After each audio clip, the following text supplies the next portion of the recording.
Shalom saudaraku, puji Tuhan. Berapa hari lagi kita akan menutup tahun ini. Mari kita tetap bersyukur pada Allah buat penyertaan Tuhan. Kita berdoa saudara. Bapa di surga, terima kasih buat kasih setiamu dalam kehidupan kami. Terima kasih untuk penyertaanmu sepanjang tahun ini Tuhan. Kau Immanuel, Allah yang menyertai kami. Hati kami bersyukur, hati kami bersuka cita karena Engkau. Tuhan, kami siap memuji Engkau, kiranya Engkau berkenan atas setiap pujian kami. Dalam nama Tuhan Yesus, semua siap memuji Tuhan, sama-sama katakan, amin. Mari kita nyanyikan lagu lama ini, bangkitkan rohmu dalamku. Biar hatiku bersuka, mulutku memuji Engkau Tuhan. Haleluya. Bangkitkan rohmu. Bangkitkan rohmu dalamku. Bangkitkan rohmu dalamku. Biar kakiku menari, hatiku bersuka dan mulutku puji namanya. Bangkitkan rohmu dalamku. Bangkitkan rohmu dalamku. Biar kakiku menari, hatiku bersuka dan mulutku puji namanya. Sebab Kaulah Allah yang layak dipuji. Sebab Kaulah Allah yang layak dipuji. Bangkitkan rohmu dalamku. Bangkitkan rohmu dalamku. Biar kakiku bersari, hatiku bersuka dan mulutku puji namanya. Bangkitkan rohmu dalamku. Bangkitkan rohmu dalamku. Biar kakiku menari, hatiku bersuka dan mulutku puji namanya. Sebab Kaulah Allah yang layak dipuji.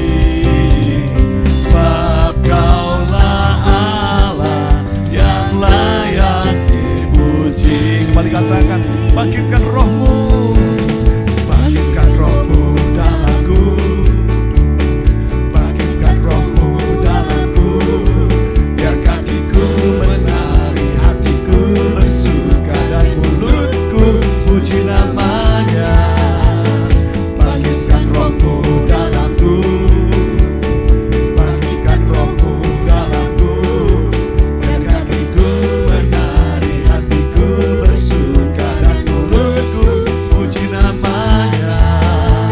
Sebab Kaulah Allah yang layak dipuji. Sebab Kaulah Allah yang layak dipuji. Serukan haleluya, haleluya. Kau yang layak dipuji ya Tuhan. Hati kami bersuka karena Engkau. Engkaulah kerinduan hati kami ya Tuhan. Engkaulah yang kami nanti-nantikan sepanjang hari. Kami membutuhkan-Mu. Bagaikan tanah kering yang merindukan air hujan. Demikianlah jiwa kami haus akan Engkau ya Allah.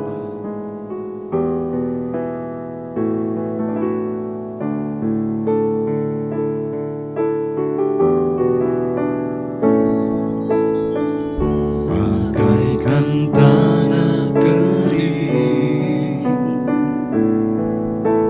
yang merindukan air. Demikianlah jiwaku haus akan Engkau. Ku rindu selalu hadir-Mu di hidupku.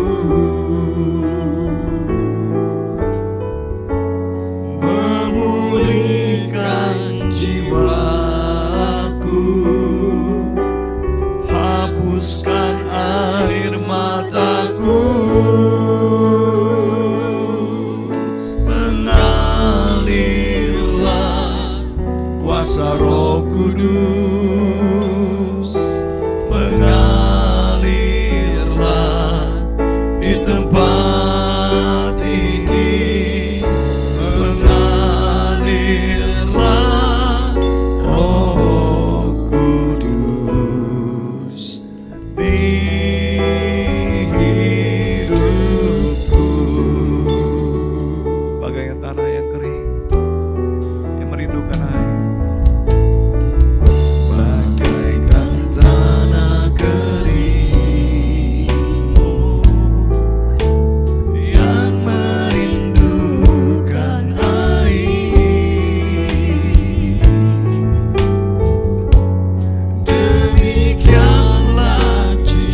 menyelamatkan setiap kami. Kau yang hadir menyelamatkan setiap keluarga. Kau Immanuel, Allah yang beserta kami. Oh, kuasa-Mu Tuhan tak terbatas. Kami menyembah kepada-Mu Tuhan. Kami sembah Kau Allahku. Hati kami menyembah kepada-Mu Tuhan. Jiwaku memuliakan-Mu, Allah Juru Selamatku. Kau yang layak Tuhan, dipuji dan disembah. Oh, hati kami bersuka karena Engkau ya Allah, Juru Selamat kami. Kami membutuhkan-Mu Tuhan. Mari jemaat Tuhan kembali katakan sungguh-sungguh, kami berharap pada Tuhan. Mengalirlah kuasa Roh Kudus. Mengalirlah kuasa Roh Kudus, mengalirlah di tempat ini, mengalirlah oh Kudus di hidupku.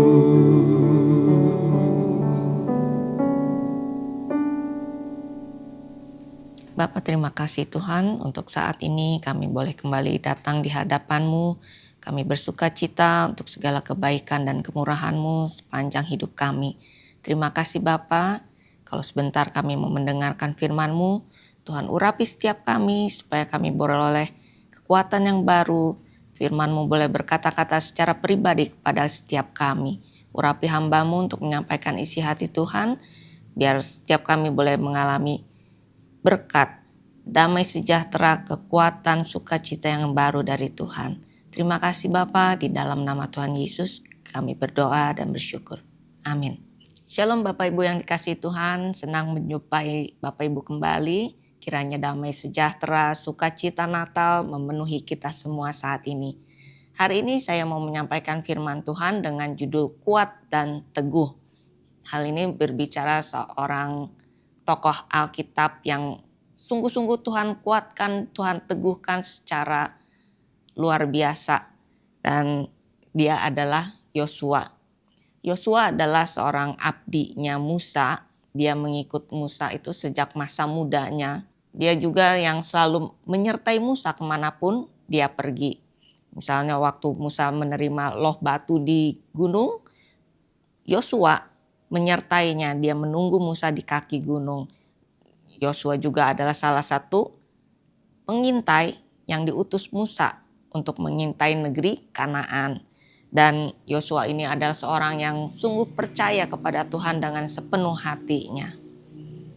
Kalau Bapak Ibu ingat cerita tentang Musa, waktu itu bangsa Israel mengeluh di padang gurun itu tidak ada air. Dan waktu itu Musa disuruh Tuhan untuk mengetuk satu bukit karang 1 kali. Namun Musa memukulnya 2 kali.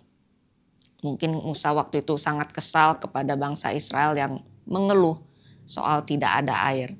Namun Tuhan memandangnya sebagai satu tindakan yang tidak menghormati kekudusan Tuhan di hadapan seluruh umat Israel. Jadi Tuhan marah kepada Musa dan Musa dilarang Tuhan untuk masuk ke tanah perjanjian yang Tuhan janjikan kepada Abraham leluhur mereka. Dan Tuhan akhirnya memutuskan untuk memilih Yosua untuk menggantikan Musa sebagai pemimpin bangsa Israel untuk masuk menduduki tanah Kanaan itu. Dan sebelum Musa meninggal, Musa disuruh Tuhan untuk mengangkat Yosua, menumpangkan tangannya di hadapan seluruh bangsa Israel. Seperti tercatat dalam Ulangan 31 ayat 7-8. Lalu Musa memanggil Yosua dan berkata kepadanya di depan seluruh orang Israel, "Kuatkan dan teguhkanlah hatimu, sebab engkau akan masuk bersama-sama dengan bangsa ini ke negeri yang dijanjikan Tuhan dengan sumpah kepada nenek moyang mereka untuk memberikannya kepada mereka. dan Engkau akan memimpin mereka sampai mereka memilikinya. Sebab Tuhan, Dia sendiri akan berjalan di depanmu. Dia sendiri akan menyertai engkau. Dia tidak akan membiarkan engkau dan tidak akan meninggalkan engkau. Janganlah takut dan janganlah patah hati. Bicara soal tanah perjanjian, itu adalah suatu negeri yang berlimpah dengan susu dan madunya. Tanah yang sangat luas dan sangat menjanjikan. Tapi waktu bangsa Israel keluar dari Mesir, Tuhan tidak langsung membawa mereka masuk ke tanah perjanjian ini. Tapi mereka diajak putar-putar dulu oleh Tuhan di padang gurun selama 40 tahun. Seakan-akan Tuhan memang sengaja menundanya. Kenapa? Karena bangsa Israel tidak siap untuk berperang dengan penduduk negeri Kanaan itu. Di Mesir jangan lupa Bapak Ibu, mereka bekerja sebagai budak, bukan sebagai prajurit. Jadi mereka tuh tidak pernah pegang senjata, mereka tidak tahu bagaimana harus berperang. Dan mental mereka adalah mental seorang budak, bukan mental seorang pejuang. Dan hal ini terbukti waktu Musa mengutus 12 pengintai untuk mengintai negeri itu. Dari 12 itu 10 orang berkata begini dalam Bilangan 13 ayat 27 sampai 29.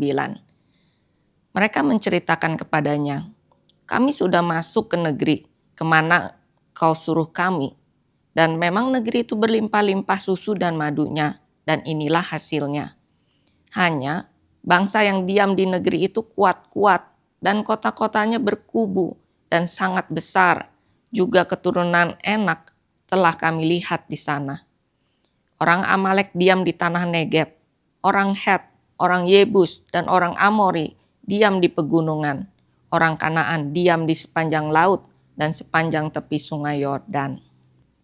Jadi tanah yang Tuhan janjikan itu bukanlah lahan kosong yang langsung siap dihuni. Negeri itu banyak penghuninya, ditinggali oleh sedikitnya 7 suku sebenarnya. Dan katanya orang-orang di sana itu berperawakan tinggi besar. Bahkan ada keturunan orang Enak, yaitu keturunan raksasa. Dan mereka itu dikenal sebagai orang-orang yang ganas, pandai berperang. Mereka tinggal di kota-kota yang berkubu. Wah, mereka sangat kecil hati. Bangsa Israel ini begitu ketakutan, mereka ciut, mereka merasa dirinya begitu lemah seperti belalang yang tidak berdaya. Karena ternyata penduduk negeri itu ada di mana-mana, ada di dataran rendah, ada di pesisir pantai, ada di tepi sungai, dan yang paling banyak tinggal di pegunungan. Jadi sebenarnya pada dasarnya bangsa Israel ini tidak percaya kepada Tuhan dengan sepenuh hatinya. Hanya Yosua dan Kaleb yang sungguh-sungguh percaya bahwa Tuhan sanggup untuk menepati janjinya untuk memberikan tanah itu bagi mereka. Dan karena hal itulah Tuhan memilih Yosua sebagai pengganti Musa. Tentunya bagi Yosua ini adalah tugas yang sangat besar, tugas yang sangat berat. Sekalipun Tuhan berjanji untuk menyertainya, Tuhan tidak akan membiarkannya, Tuhan tidak akan meninggalkannya. Namun secara manusia, tentu Yosua juga merasa ketar-ketir. Dia merasa panas dingin kali ya, ngeri-ngeri sedap gitu Bapak Ibu. Karena di satu sisi dia harus memimpin bangsa Israel untuk berperang melawan musuh yang sangat kuat. Musuh yang tidak mudah untuk dikalahkan. Banyak lagi. Dan di satu sisi dia harus memimpin orang-orang Israel yang tidak memiliki mental seorang pejuang. Hal ini sangat berat bagi Yosua. Yosua tahu banget tabiat bangsanya ini. Bangsanya ini dikenal sebagai bangsa yang tegar tengkuk, keras kepala, susah diatur. Dia sudah menyaksikan bagaimana kelakuan bangsa ini sejak mereka keluar dari tanah Mesir. Sangat penuh dengan kejadian-kejadian yang cukup heboh. Bisa dibilang drama-drama itu terus terjadi.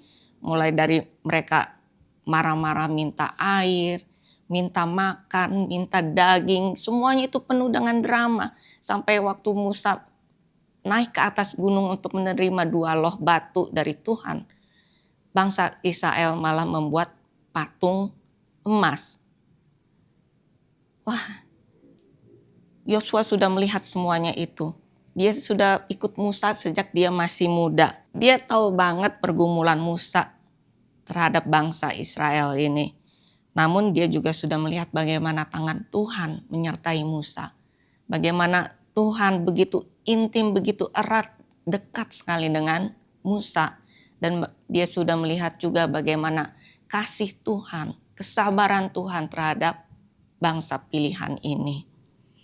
Dan kalau sekarang Yosua dipercaya untuk memimpin bangsa ini masuk ke negeri yang Tuhan janjikan, memastikan ke-12 sukunya itu menerima bagiannya masing-masing. Sekarang tanggung jawabnya itu ada di pundaknya. Dan untuk itu Tuhan mengerti. Tuhan tahu bahwa Yosua sangat butuh untuk dikuatkan, sangat butuh untuk diteguhkan. Karena perkara yang dihadapinya nanti itu bukanlah perkara yang ringan, bukan perkara yang mudah. Tidak akan selesai dalam 1-2 hari, 1-2 minggu, 1-2 bulan. Dan untuk itulah Tuhan menyatakan firman-Nya berulang-ulang. Berulang-ulang Tuhan menguatkan, meneguhkan Yosua. Supaya dia lebih semangat, supaya dia lebih kuat, supaya dia lebih teguh dan tidak menyerah. Yosua 1 ayat 6-9. Kuatkan dan teguhkanlah hatimu, sebab engkaulah yang akan memimpin bangsa ini memiliki negeri yang kujanjikan dengan bersumpah kepada nenek moyang mereka untuk diberikan kepada mereka. Hanya kuatkan dan teguhkanlah hatimu dengan sungguh-sungguh, bertindaklah hati-hati sesuai dengan seluruh hukum yang telah diperintahkan kepadamu oleh hambaku Musa. Janganlah menyimpang ke kanan atau ke kiri, supaya engkau beruntung kemanapun engkau pergi. Janganlah engkau lupa memperkatakan kitab Taurat ini, tetapi renungkanlah itu siang dan malam, supaya engkau bertindak hati-hati sesuai dengan segala yang tertulis di dalamnya. Sebab dengan demikian perjalananmu akan berhasil dan engkau akan beruntung. Bukankah telah kuperintahkan kepadamu, kuatkan dan teguhkanlah hatimu? Janganlah kecut dan tawar hati, sebab Tuhan Allahmu menyertai engkau kemanapun engkau pergi. Nah, Bapak Ibu, kalau kita sekarang melihat kehidupan kita, menengok ke belakang, tentu kita juga mengalami banyak drama dalam kehidupan kita. Kehidupan kita penuh dengan lika-liku, tidak selalu mudah, tidak selalu enak. Kita kadang mengalami suka, kadang mengalami duka, ada saatnya kita tertawa, ada saatnya juga kita menangis dengan begitu pedihnya. Mungkin kita juga pernah mengalami kekurangan, namun kita juga pernah mengalami kelimpahan. Ada saatnya kita merasa begitu sesak, terhimpit, tapi di satu saat yang lain kita merasa lega dan mendapat kekuatan baru dari Tuhan. Ada pergumulan-pergumulan yang harus kita lewati. Namun ada juga pertolongan-pertolongan Tuhan selama ini. Dan semuanya itu Tuhan izinkan terjadi untuk membentuk kita, untuk menempa kita, untuk mendidik dan memproses karakter kita, tabiat kita. Tuhan ingin kita menjadi seorang yang kuat dan bermental pejuang, tidak mudah menyerah dan tahan banting. Kalau sebentar lagi kita memasuki tahun 2026. Biar firman Tuhan ini boleh kita pegang erat-erat, menjadi pegangan buat kita. Tuhan tahu kita juga butuh dikuatkan, butuh diteguhkan untuk menapaki tahun yang baru, untuk memasuki babak yang baru dalam kehidupan kita, memasuki musim yang baru, masa yang baru. Kita harus siap Bapak Ibu. Karena hari-hari esok, tahun-tahun depan, ada hal-hal besar yang akan terjadi. Kita nggak tahu seperti apa. Yang pasti akan ada raksasa-raksasa yang akan menghadang kita. yang harus kita hadapi. Ada peperangan-peperangan rohani yang harus kita menangkan. Dan ada hambatan, rintangan yang harus kita atasi. Ada juga tanggung jawab yang harus kita pikul. Semua itu udah kelihatan di depan mata. Tapi kalau kita lihat akhir tahun ini, wah, sungguh banyak sekali bencana yang terjadi, bukan hanya di Indonesia, bahkan di seluruh dunia. Banjir dengan begitu hebat di mana-mana. Gempa, gunung meletus, semuanya yang aneh-aneh sekarang terjadi. Sangat ekstrim. Dan kalau kita mau pikir bagaimana nanti tahun depan, apakah akan lebih buruk dari tahun ini. Dan tahun ini aja ekonomi sedang begitu berat, sangat berat. Bagaimana dengan tahun depan? Gimana dengan anak-anak yang perlu biaya untuk sekolah? Bagaimana untuk bayar kontrakan? Bagaimana untuk keperluan rumah tangga? Untuk berobat? Lalu kalau kita lihat lingkungan kita, kekerasan, kejahatan, kebejatan, penyesatan itu meningkat dengan luar biasa hari-hari ini. Tidak ada yang benar-benar yang bisa kita katakan tempat yang aman. Bagaimana dengan masa depan anak-anak kita, cucu kita? Tapi apapun itu Bapak Ibu, apapun yang akan terjadi nanti, janganlah itu membuat kita kecut dan tawar hati saat ini. Kita harus tetap kuat, kita harus tetap teguh di dalam Tuhan, dan siap untuk berjuang, bekerja keras. Jangan takut karena ada Tuhan yang menyertai kita. Ada pertolongan Tuhan, ada kemurahan Tuhan, bahkan ada berkat-berkat yang Tuhan sudah siapkan buat setiap kita yang mengasihinya. Lalu pertanyaannya, bagaimana caranya supaya kita bisa tetap kuat dan teguh di hadapan Tuhan? Yang pertama Bapak Ibu, untuk kita bisa kuat, kita harus andalkan Tuhan.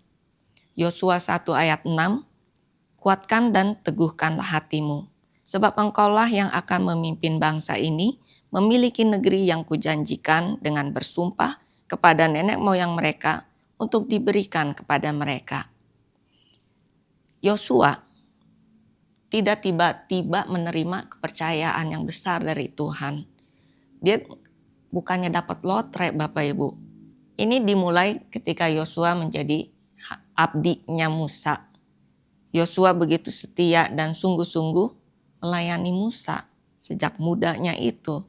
Sehingga dia dipercaya lebih lagi oleh Musa. Sampai dia juga dipilih menjadi salah satu pengintai yang mewakili suku Efraim untuk melihat negeri Kanaan. Dan sampai akhirnya Tuhan sendiri yang mengangkat Yosua untuk menggantikan Musa. Yosua dipercaya oleh Tuhan karena dia seorang yang sungguh mengandalkan Tuhan, sungguh percaya dengan sepenuh hati kepada Tuhan. Dalam Lukas 16 ayat 10, barang siapa setia dalam perkara-perkara kecil, ia setia juga dalam perkara-perkara besar. Dan barang siapa tidak benar dalam perkara-perkara kecil, ia tidak benar juga dalam perkara-perkara besar. Jadi Bapak Ibu, kita tidak boleh meremehkan hal-hal yang ringan, hal-hal yang sepele, perkara-perkara yang kecil. Sebab kepercayaan yang besar dimulai dari perkara-perkara yang kecil. Jika kita tekun, kita setia dan benar dalam perkara-perkara kecil, Tuhan pasti akan menambahkan kepercayaannya kepada kita. Tuhan akan mempercayakan perkara yang lebih besar. Kalau secara manusia memang kita tidak mampu, tidak kuat, tapi kita punya Tuhan yang kuat, Tuhan yang mampu, Tuhan yang hidup dan berkuasa. Kita tidak sanggup, tapi Tuhan sanggup. Kita tidak kuat, tapi Tuhan kita kuat. Oleh sebab itu kita harus mengandalkan Tuhan di dalam segala sesuatunya. Karena Tuhanlah yang akan memberikan kita kekuatan dan kemampuan untuk setiap perkara yang kita hadapi. Sebab semua beban, semua tanggung jawab, semua kepercayaan itu tidak bisa kita lakukan dengan kekuatan kita sendiri. Kalau kita pakai kekuatan sendiri, biasanya sih ujung-ujungnya tidak akan benar. pasti ujung-ujungnya berantakan, ujung-ujungnya tidak beres. Kita perlu mengandalkan Tuhan di dalam segala sesuatunya, baik itu perkara kecil maupun perkara yang besar. Sebab tanpa Tuhan kita tidak mampu melakukan apa-apapun, bahkan hal yang terkecil dan paling sederhana sekalipun. Dalam Zakaria 4 ayat 6b, bukan dengan keperkasaan dan bukan dengan kekuatan, melainkan dengan Rohku, firman Tuhan semesta alam. Ketika kita merasa mampu, ketika kita merasa kuat, kita akan jatuh ke dalam kesombongan. Kita merasa tidak butuh Tuhan, kita lebih mengandalkan diri sendiri. Padahal di luar Tuhan, firman Tuhan katakan kita tidak bisa berbuat apa-apa. Kita tidak akan mampu menghadapi segala sesuatunya. Filipi 4 ayat yang ke-13, segala perkara dapat kutanggung di dalam Dia yang memberi kekuatan kepadaku. Jadi hanya di dalam Tuhanlah kita bisa kuat menanggung segala beban, pergumulan, masalah, kesesakan, semuanya bisa kita hadapi kalau kita di dalam Tuhan. Tuhan yang berikan kekuatan, dan setiap pencapaian, prestasi, keberhasilan ataupun kesuksesan, semuanya itu adalah dari Tuhan, oleh Tuhan, dan seharusnya untuk Tuhan juga. Dan kalau saat ini kita masih diberi kesempatan untuk masuk tahun yang berikut, tahun 2026, berarti kita harus semakin mengandalkan Tuhan supaya kita tetap kuat menghadapi apapun yang ada di hadapan kita nanti. Yang kedua, untuk kita bisa teguh, kita harus menghidupi firman. Yosua 1 ayat 7 dan 8, hanya kuatkan dan teguhkanlah hatimu dengan sungguh-sungguh. Bertindaklah hati-hati sesuai dengan seluruh hukum yang telah diperintahkan kepadamu oleh hambaku Musa. Janganlah menyimpang ke kanan atau ke kiri, supaya engkau beruntung kemanapun engkau pergi. Janganlah engkau lupa memperkatakan kitab Taurat ini, tetapi renungkanlah itu siang dan malam, supaya engkau bertindak hati-hati sesuai dengan segala yang tertulis di dalamnya. Sebab dengan demikian perjalananmu akan berhasil dan engkau akan beruntung. Jadi jelas sekali Bapak Ibu bahwa firman Tuhan adalah pedoman hidup setiap manusia.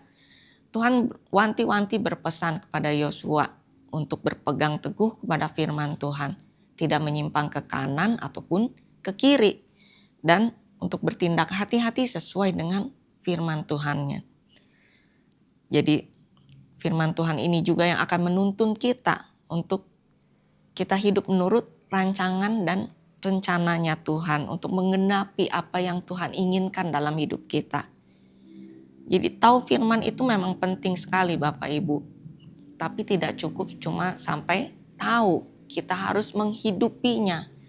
Contohnya dalam 10 perintah Allah dikatakan jangan mencuri.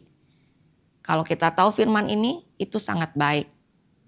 Tapi kalau kita ternyata menggelapkan uang bos, makan uang teman, nipu, mencari keuntungan yang tidak halal, berarti kita belum menghidupi firman ini. Kita cuma tahu bahwa itu adalah firman Tuhan, tapi tidak menghidupinya. Jadi Bapak Ibu, kita tidak menjadikan firman itu cuma sebagai pengetahuan, tapi kita harus benar-benar menghidupinya, menjadikannya sebagai gaya hidup kita sehari-hari. Gaya hidup yang gimana? Gaya hidup yang takut akan Tuhan, gaya hidup yang dengar-dengaran pada Tuhan, yang taat pada firman Tuhan, gaya hidup kudus, gaya hidup yang mengasihi Tuhan, mengasihi sesama. Kita sungguh-sungguh hidup menurut peraturan dan ketetapan Tuhan dengan segenap hati. Dalam Yehezkiel 20 ayat 19, Akulah Tuhan Allahmu, hiduplah menurut ketetapan-ketetapanku dan lakukanlah peraturan-peraturanku dengan setia. Dengan menghidupi firman Tuhan ini, menjadikannya gaya hidup kita, secara otomatis kita akan berhati-hati dalam setiap keputusan kita, dalam setiap langkah yang kita buat, dalam setiap pikiran, perkataan, perbuatan kita akan lebih hati-hati, kita akan lebih bijaksana dalam bergaul, dalam melakukan bisnis, dalam setiap segmen kehidupan kita. Mazmur 119 ayat 105, firman-Mu itu pelita bagi kakiku dan terang bagi jalanku. Jadikan firman Tuhan ini sebagai guideline dalam kehidupan kita. Firman Tuhan itu benar-benar menjadi pelindung kita, menjaga kita supaya kita tetap teguh, berdiri tegak di hadapan Tuhan.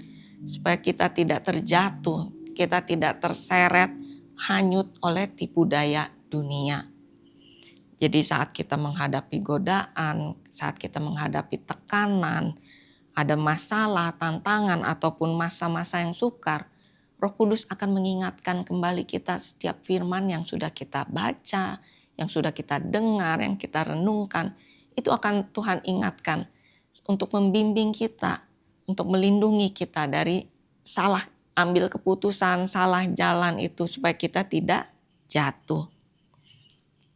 Namun kalau kita hidup berpadanan dengan firman Tuhan, menghidupi firman Tuhan ini akan membuat kita berhasil dan beruntung dalam segala yang kita lakukan. Walaupun itu tidak berarti kita bebas dari pergumulan, tidak berarti kita bebas dari perjuangan. Jangan kecil hati atau jangan menyerah ketika kita melihat keadaan menjadi tidak baik. Sebab sesungguhnya segala yang terbaik itu Tuhan sudah siapkan buat kita.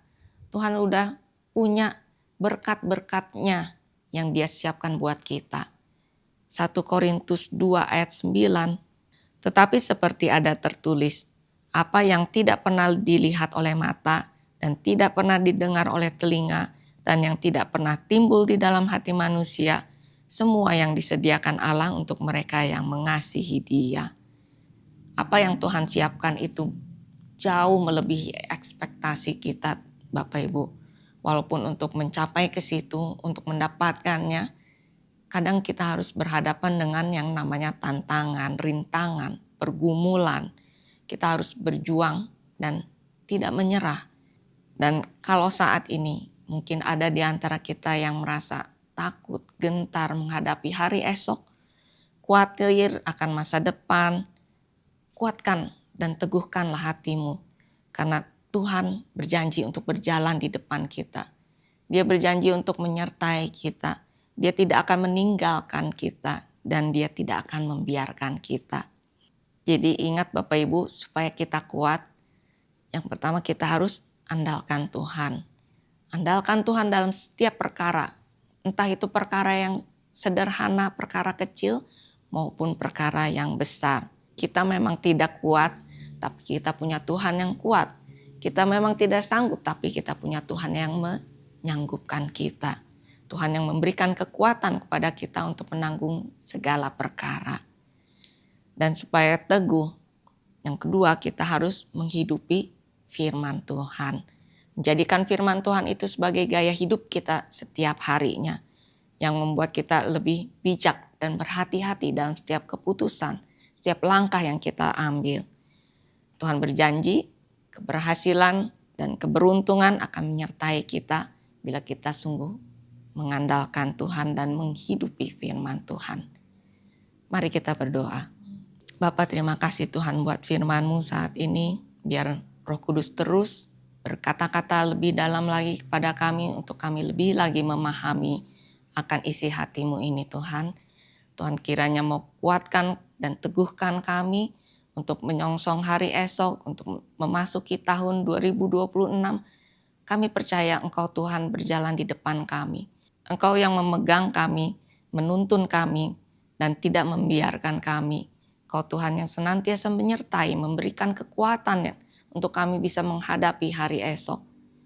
Terima kasih Bapa, biar Roh Kudus terus memberikan kami semangat yang baru, meneguhkan kami untuk kami berjalan sesuai dengan firman Tuhan. Terima kasih Bapa, kami berdoa juga bagi seluruh jemaat-Mu dimanapun berada. Tuhan, kami percaya Engkau ada untuk setiap kami dalam setiap pergumulan anak-anak-Mu. Tuhan yang berikan jalan keluar. Tuhan berikan kelegaan, Tuhan berikan kesembuhan, Tuhan berikan kemenangan. Terima kasih Bapa, kami berdoa juga bagi Gereja Bethel Indonesia.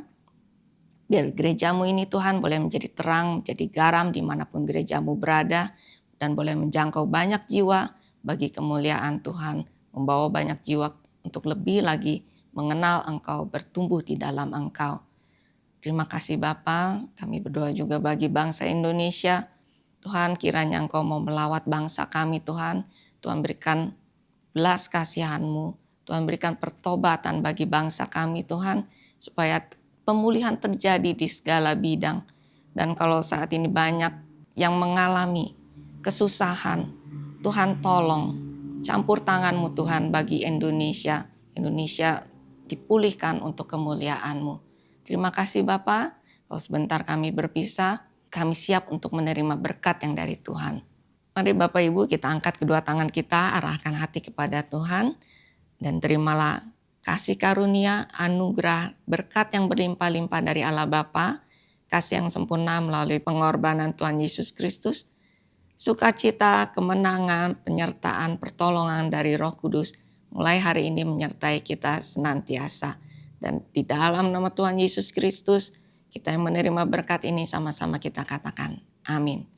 Selamat Natal Bapak Ibu, dan selamat tahun baru juga. Tuhan Yesus memberkati.